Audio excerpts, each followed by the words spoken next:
Hey guys, Justin here. Who doesn't love spreading false information on the internet? Well, I sure do. So today, I wanted to go over 8 times that I talked about something and it turned out to be not true. Honestly, this video is for 2 reasons. One is to show off my new mic, RIP $20 mic, and hello podcast mic. So if you feel like you want to fall asleep to my soothing voice, that's okay. But also I really did want to cover my bases, show you guys when I accidentally said something that was wrong and the people that pointed it out in very nice or maybe a little less nice ways, but hey, it's good to get your facts straight.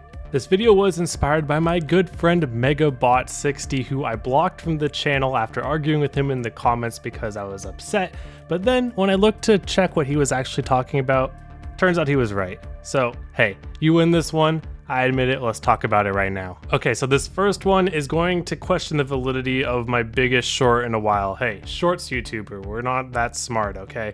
What I talked about here was Max Verstappen potentially boosting his account with other red line drivers, and while that might have still happened and probably still happened according to some, the evidence that I brought was not correct. And why was that? Well, it's because of how the time zones work with how iRacing reports them.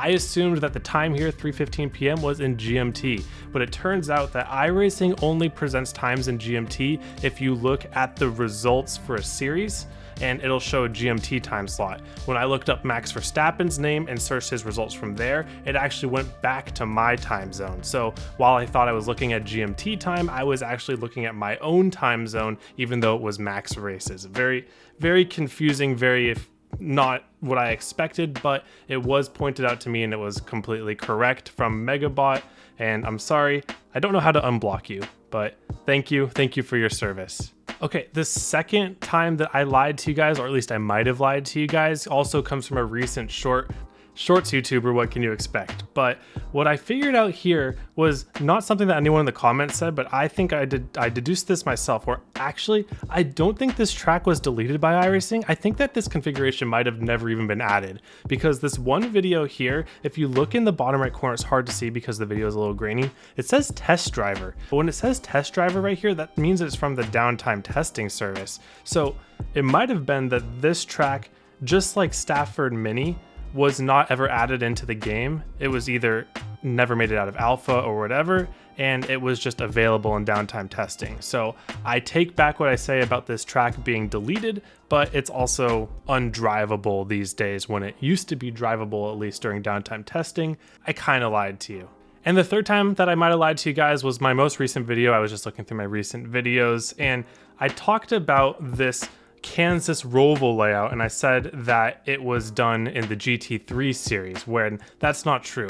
Both the times it wasn't done in the GT3 series, it was actually done in the IMSA series with the GT3 cars running in it. So there's actually prototypes, LMP1s, LMP2s I think as well, that ran here, not just the GT3s. And the reason that I didn't realize this was because iRacing doesn't have a database that says exactly what went where. You have to go through the World Records tab. That's the easiest way. So I just assumed it was GT3 series. Turns out it was the IMSA series both times in 2013 and in 2021, or 2013, that would be the Grand National Series, wouldn't it? But either way, it was multi-class races on this track and not just the GT3 series.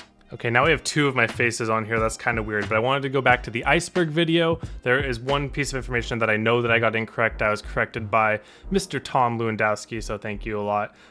He talked about the Landon Harrison incident a little more, and if you don't remember that from the video, the iceberg video, basically there was an exploit that Landon used to have an advantage, and it was later explained to me, I even explained the exploit wrong. So I originally said that the exploit was that he left the server and came back to have a different track state, but it wasn't even a different track state, it was more about the cloud patterns, I believe someone said.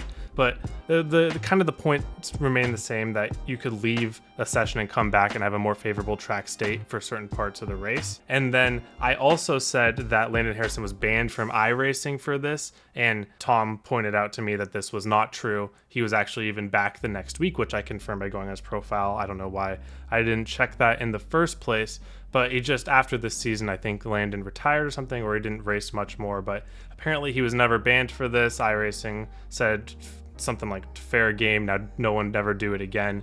And the people that were banned that week were actually banned for wrecking reasons. And not banned from the service, but suspended from the Pro Series at the time. And then a small error here on my Timmy's journey to getting all 4 Pro licenses, where I basically said that he would go to the Production Car Challenge to get from a C license to a B license, but Production Car Challenge is a D-class series, so that doesn't make any sense. But it was the same in theory, but if it's a D-class series, you can get all the way up to C 4.0, which then your next race, you can jump over a series and get to the B license. But I represented that incorrectly as getting your B license in Production Car Challenge, which you can't do. That's not a thing. But fortunately, it did not change any of the actual schedule or math, just a little bit of semantics there. You're not actually going to get your B license in this series. All right, now we're back to my short about binding a button for clutch. I made a couple mistakes here. I said that it's very common for people to do so, and that made it seem like it was like for every race. But to my knowledge, the only time people really ever did that was for the fuel mileage races, or when they thought that it would become fuel mileage races. And even then, I don't know how many people did it. I just know that a few people that I talked to did it, and I kind of extrapolated them, which probably wasn't the right thing to do. And then the other thing, I did a whole point talking about how it makes shifting faster, even though my previous short was about how not to use clutch on your shift in NASCAR. It's faster than like using auto blip and all that, but yeah, you can definitely just not even use the clutch when you're shifting, and I just included that part just to give another benefit of the quick button clutch. But yeah, that probably didn't need to be in there.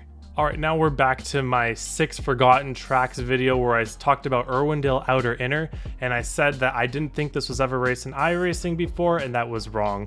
There have been multiple cars that have raced on this track before. I wasn't searching the right things. One of the modified cars did races here. I believe late models have done a race here, so it's not the most common track ever, and this configuration really doesn't get much use, but it wasn't quite as rare as I made it out to be.